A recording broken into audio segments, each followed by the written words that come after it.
It's a South American pan flute, the zampoña. And this is a song that I wrote after I played for the Otters in Zoo World in Panama City Beach. I'm supposed to be going back there soon. I have a friend who works there now. We're supposed to get some videotapes. I'm looking forward to that. This song's called Otters in the Pond.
Another time I was in the big main canyon in the Guadalupe. That comes out by the employee housing in Guadalupe Pass at about the 5,000 foot level. And the visitor center in the campground is called Pine Spring Canyon. Guadalupe Pass, 100 some odd years ago, was, well, first it was a Pony Express station, because there was this beautiful spring there. And then later it became a stagecoach station as well. And but down in the bottom there in the pass is the canyon is about a half-mile wide. I was asked to go check out the area way up the canyon, past where the tourists usually go. And when I got up about 4 or 5 miles into the canyon, it had gone from being a half-mile wide to maybe 200 feet wide. And there was just these sheer canyon rock walls on both sides of me. And I just had a little day pack on that day. I had an easy gig that day. And I got to a spot where I saw what appeared to be a shallow cave. It was a shallow cave up on the side of the cliff, about 10, 12 feet up in the air, and there was some natural handholds there, and I figured it'd be a nice place to go up and have my lunch. And so I climbed up, and once I got in up there, I could see the whole floor of that shallow cave was covered with mule deer bones and mountain lion scat. And I was glad. It was during the day, so chances are I wouldn't see him anyway, but I was glad Mr. Lion wasn't sitting there waiting for me to put my head up over the edge. And I sat up there and ate my cheese and crackers and was thinking about just the amazing power of the lions. The big cats where I volunteer at Bear Creek Feline Center, the Florida Panthers, they say they're as strong as any 6 adult males, so they're incredibly powerful beings. And I'm sitting there looking down, and I'm imagining he used to fly out there at night just waiting for the mule deer to come grazing up the canyon, jumps on one, and then he would carry it, 10, 12 foot almost straight up into that cave. So they're just incredibly powerful beings. And I used to see sign of the big cats much more than I would see them. Sometimes I get a glimpse of them off in the distance. But I would see sign of them just about every day, either see the scat or sometimes they'd take down a mule deer within 100 yards of the ranger cabin. I'd go out there the next morning, you can see where they're taking one down. And they open up the thoracic cavity, and first they'll extract the heart and the liver, the places where they just innately know they have the most nutrition, and leave the rest for another day.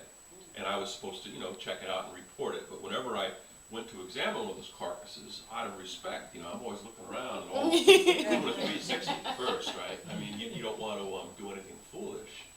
And, but you could just see the amazing power of the cats. And they never bothered anybody up there. They never bothered what is there, maybe half dozen mountain lion attacks on people per year.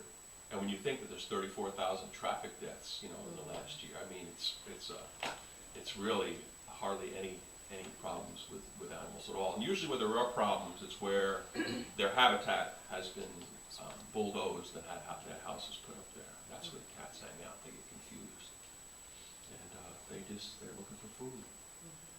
But anyway, I would also see places where they have like these scratching areas where they sort of mark their turf. It'll be a little rise of ground, and they'll scratch and they'll urinate on it, and it's just another sign that, you know, this is my area, this is where I live.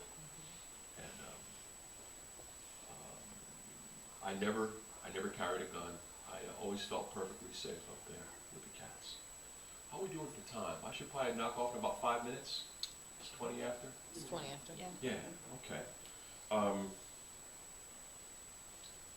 I didn't care so much for working in the low country. I was offered a position as an enforcement ranger. It would have increased my pay by about 30%, but it would have meant carrying a gun, and it would have meant, which I've never done in my life, and it would have meant, you know, up in the past doing, you know, radar and speed traps and handing out speeding tickets and all that mess, and that's not why I was there.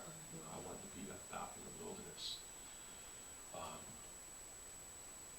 And I remember times when I was in a lower elevation, coming on a juniper tree one time, and it was covered with, they had taken and stuck in empty beer cans and Vienna sausage tins all over the tree, like redneck Christmas ornaments. And of course I removed them all and put it in a bag. That was part of my job, was picking up trash. But I didn't get that in the high country because it was so bloody difficult to get up there. That the people who came up there were hardcore. You know, they were environmentalists, leave no trace campers. So I always was glad to be back up away from the places where people could get to with their RVs and their pickup trucks and all that.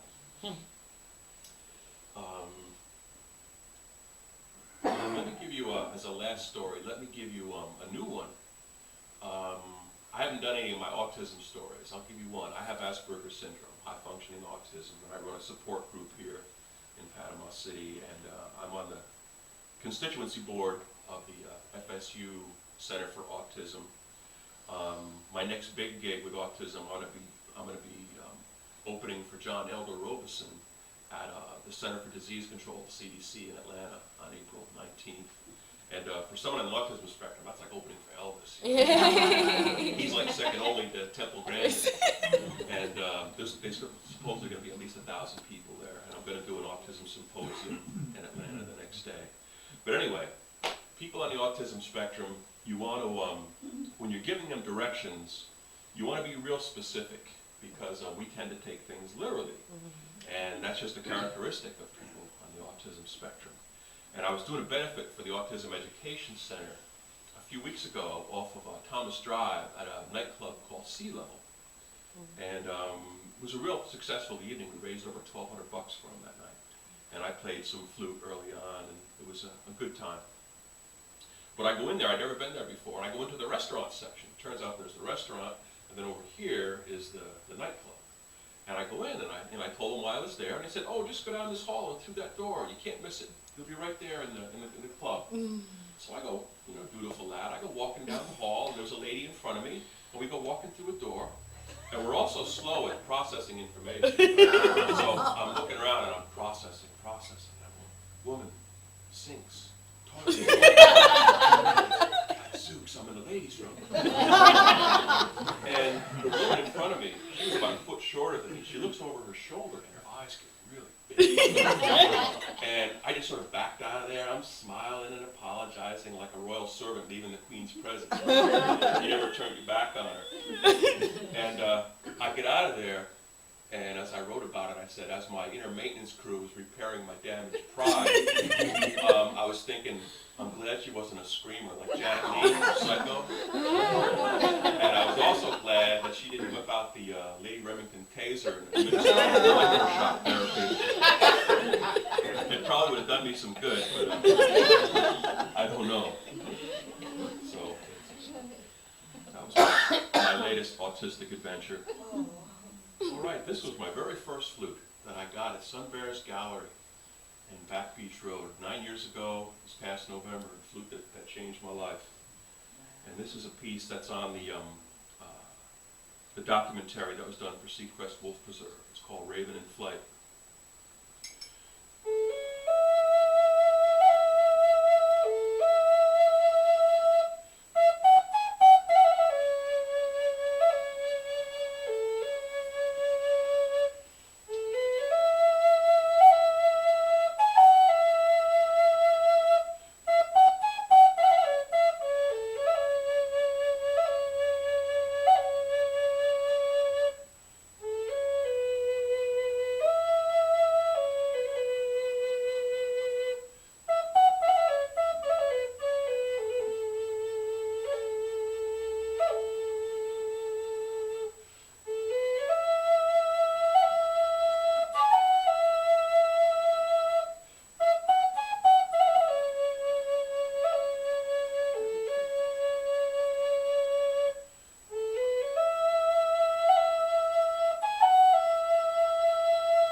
I cut that one a little bit short because I just want to see if there's any questions before we finish up here.